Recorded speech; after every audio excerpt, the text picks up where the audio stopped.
Hello students, welcome to PCM maven. तो देखो, आज हम लोग जो है ना केपलर्स लॉ पढ़ेंगे। और केपलर्स लॉ तो पढ़ेंगे ही, लेकिन उसके साथ साथ न्यूटन के बारे में भी पढ़ेंगे कि how did Newton guess the inverse square rule. Inverse square rule क्या है कि देखो, जैसे एक फॉर्मूला आपने ग्रेविटेशन में पढ़ा था। क्या पढ़ा था कि F equal to G capital M into small m बटे आर स्क्वायर। ये आपने फॉर्मूला पढ़ा था। तो न्यूटन ने ये F को ठीक है, F जो फोर्स है वो 1/r² के प्रोपोर्शनल कैसे साबित किया, वो है केपलर्स लॉ में छुपा हुआ। तो वो चीज़ हम लोग पढ़ेंगे, समझे। जैसे कि जो फोर्स है, आपने पढ़ा होगा कि ये फॉर्मूला आया, जैसे न्यूटन ने बताया था कि फोर्स जो है ना प्रोपोर्शनल है r² से, और फोर्स प्रोपोर्शनल है जी एम इंटू एम से, capital M into small m से। तो फिर इन दोनों का उनको ऐड किए थे, तब ये बना था ना।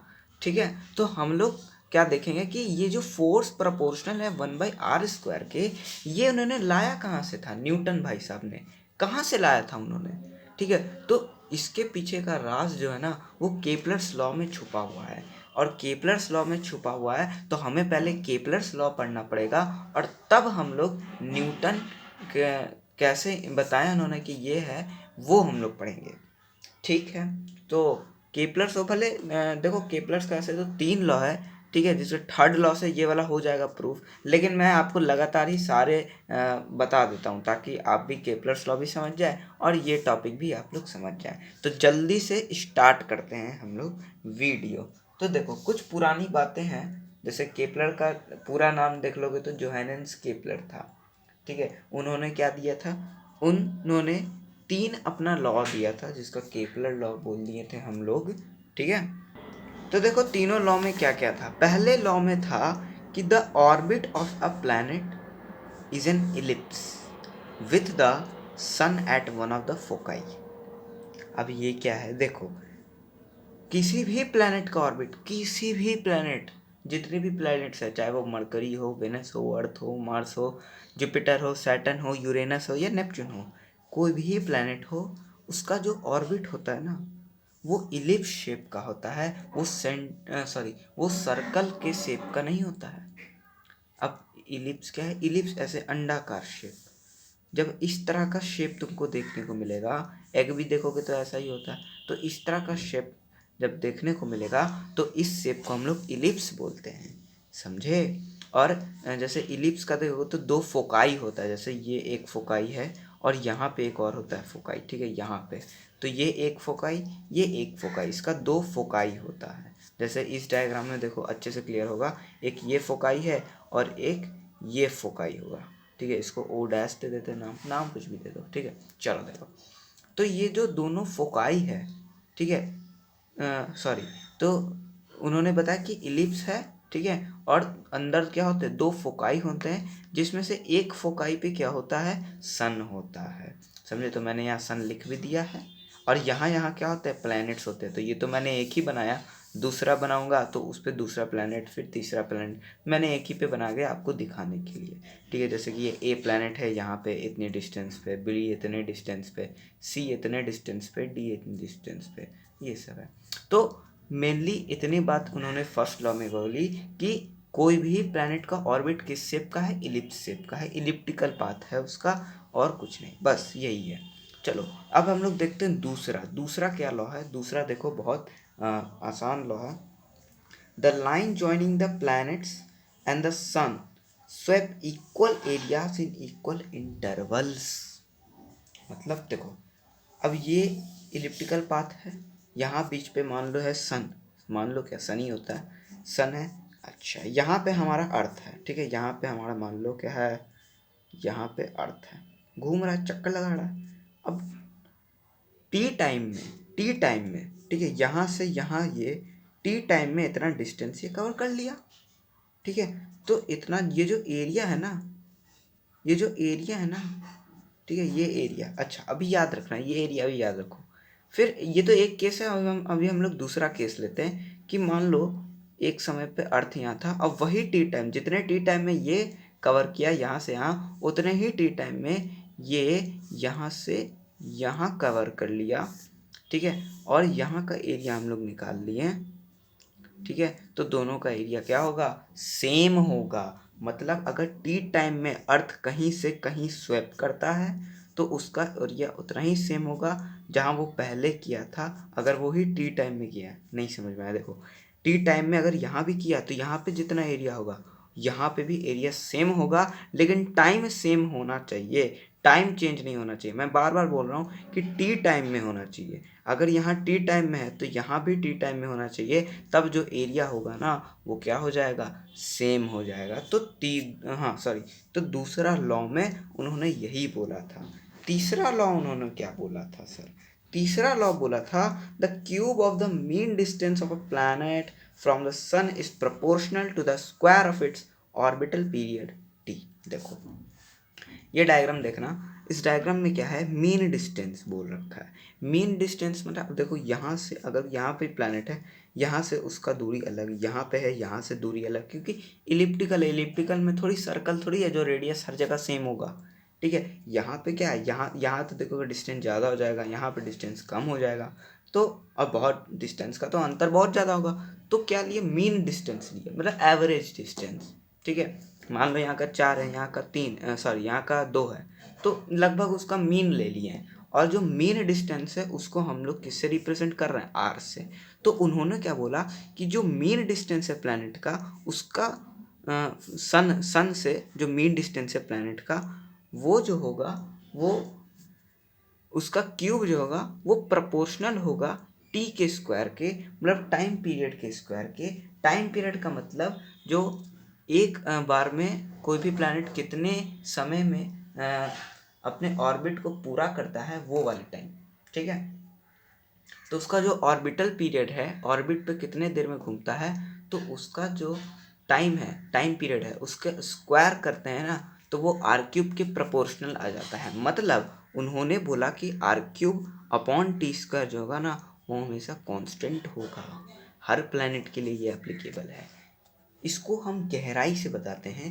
क्या है ना, उन्होंने बोला कि आर क्यूब प्रोपोर्शनल है टी स्क्वायर के हर प्लैनेट के लिए, ठीक है। जैसे हम क्या किए ना कि अर्थ का निकाल लिए, ठीक है, अर्थ का आर क्यूब और T square, R cube by T square निकाल लिए, मान लो आया एक्स या मान लो 2 आया, ठीक है। अब हमको दूसरा प्लैनेट का हमको निकालना है, मान लो रेडियस।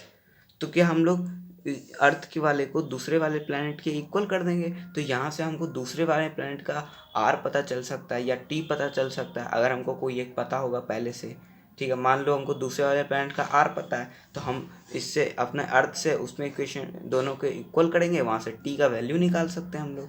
तो यहाँ पर इस तरह की चीज़ें हमें ये जो है ना बताती है। जैसे कि अर्थ का देखो, अर्थ का मान लो R cube by T square जो है ना 2 आया, और वो तो कांस्टेंट है, मतलब हर प्लैनेट के लिए वो सेम होगा, तो वो दूसरे प्लैनेट के लिए भी 2 ही होगा। लेकिन मान लो हमको उसका आर नहीं पता, ठीक है, तो आर क्यूब नहीं पता और टी स्क्वायर पता है, मान लो 4 है, ठीक है। तो यहाँ से हम लोग क्या निकाल सकते हैं, आर क्यूब का वैल्यू निकाल सकते हैं, समझे। तो यहाँ पर तो ये सब चीज़ें निकालने के लिए हमें थर्ड वाले केपलर लॉ की ज़रूरत पड़ता है, और इसी से हम ये वाला फार्मूला प्रूफ करेंगे, एफ प्रोपोर्शनल है 1/r²। तो ये कहाँ से आया, चलो वो अब हम लोग देखते हैं। एक और चीज़ देख लो, जैसे यहाँ पे जो डिस्टेंस है वो थोड़ा कम दिख रहा है और यहाँ पे डिस्टेंस ज़्यादा दिख रहा है, लेकिन टाइम सेम है, ठीक है। मतलब यहाँ कम टाइम है, मतलब यहाँ पे टाइम उतना ही है, लेकिन डिस्टेंस भी देखो कम ट्रैवल करना पड़ रहा है। लेकिन यहाँ देखो टाइम ज़्यादा है और डिस्टेंस भी टाइम लिमिटेड है और डिस्टेंस भी ज़्यादा ट्रैवल करना रहता है। तो यहाँ पर देखोगे अर्थ का स्पीड जो है ना फास्टर हो जाता है। और यहाँ पे ये कौन सा मौसम रहेगा, ये गर्मी वाला सीज़न रहेगा। क्यों, क्योंकि यहाँ देखो सन से बहुत करीब है अर्थ, और सन से दूर हो जाता है तो सर्दी वाला हो जाता है, समझे। तो सन के करीब मतलब गर्मी वाले मौसम में हमारा अर्थ बहुत तेज़ी से रिवॉल्यूशन करता है, समझे, ठीक है। अब हम अपने वो वाले फार्मूले पे चलते हैं। देखो, दो तरह के फोर्सेस होते हैं, एक होता है सेंट्रीपिटल फोर्स, एक होता है सेंट्रीफ्यूगल फोर्स। अब देखो ये क्या है, सेंट्रीपिटल फोर्स, देखो ध्यान से सुनना, बच्चों को कन्फ्यूज़न हो जाता है। देखो जैसे कोई भी इलिप्टिकल पाथ है, तो सेंटर से फोकई मान लो, ये फोकई है मान लो, तो सेंटर से सॉरी बाहर से सेंटर की तरफ लगने वाला फोर्स को हम लोग बोलते हैं सेंट्रीपिटल फोर्स। अरे बोलो ना, सेंट्रीपिटल फोर्स। ठीक है, ये आप 11th क्लास में भरपूर इसके बारे में पढ़ेंगे। ठीक है, अभी इतना जानो कि बाहर से जब सेंटर की तरफ कोई फोर्स लग रहा है, ठीक है, ठीक है, रोटेशनल मोशन में, तो उसको हम लोग बोलेंगे सेंट्रीपिटल फोर्स। जबकि अंदर से बाहर भी लगता है, उसको हम लोग बोलेंगे सेंट्रीफ्यूगल फोर्स। समझे? अब स्पेलिंग में गलती हो गया होगा, कोई दिक्कत नहीं है, तुम लोग उसको टॉलरेट कर लेना। ठीक है, सेंट्रीफ्यूगल फोर्स। समझे? और इसी बेस पे है, देखो सेंट्रीपिटल फोर्स जिसको हम लोग ऐसे भी लिखते हैं सेंट्रीपिटल फोर्स। ठीक है, तो इसका फॉर्मूला होता है mv²/r। ठीक है, अब देखो जब भी ऐसा कुछ हो ना, तो वो mv²/r, तो ये प्रोपोर्शनल हो जाता है v²/r के।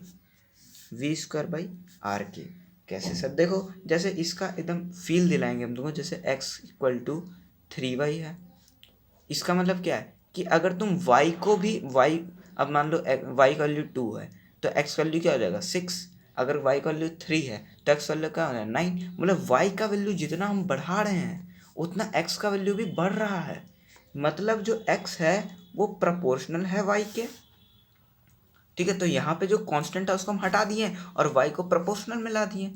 तो इसी तरह यहाँ पे फोर्स जो है ना वो प्रोपोर्शनल होता है v²/r के, और यहाँ जो m है ना वो हट जाता है, वो एक तरह का कांस्टेंट का काम करता है। ठीक है, अच्छा अब देखो, अब v का फॉर्मूला अगर तुम इसमें देखोगे सर्कुलर मोशन में, v का फॉर्मूला क्या होता है 2πr/t, क्योंकि सर्कुलर मोशन में जो डिस्टेंस होता है वो 2πr होता है, सरकमफ्रेंस ऑफ सर्कल।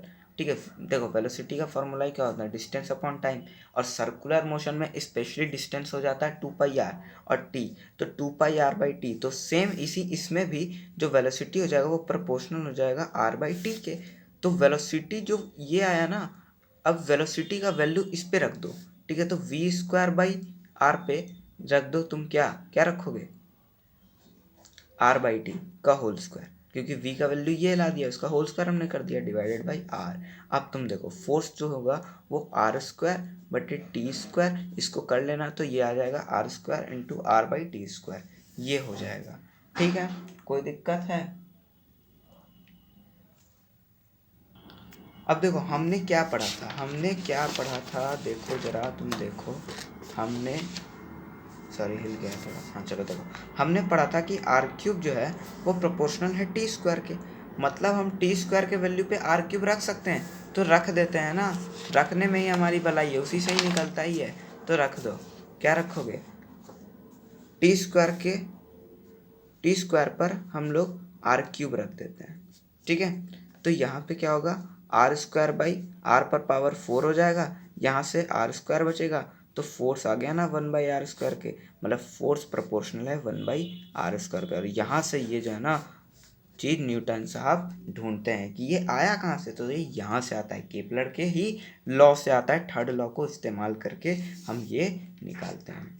ठीक है, समझे? तो ये बहुत ही इम्पोर्टेंट है। ठीक है, अगर देखो अभी तो CBSE से शायद ये हटा दिया है, लेकिन कोई बात नहीं, शायद हटाया है। ठीक है, लेकिन कोई बात नहीं, तुम लोग नॉलेज तो रखो, कम से कम कोई पूछ भी तो सकता है, तो नॉलेज रखा जाता है, हर चीज़ का नॉलेज रखो। समझे? तो पढ़ाई करते रहें, ऑल द वेरी बेस्ट। आप ऐसे ही मैथ्स न्यूमेरिकल सारी चीज़ें सॉल्व करते रहें।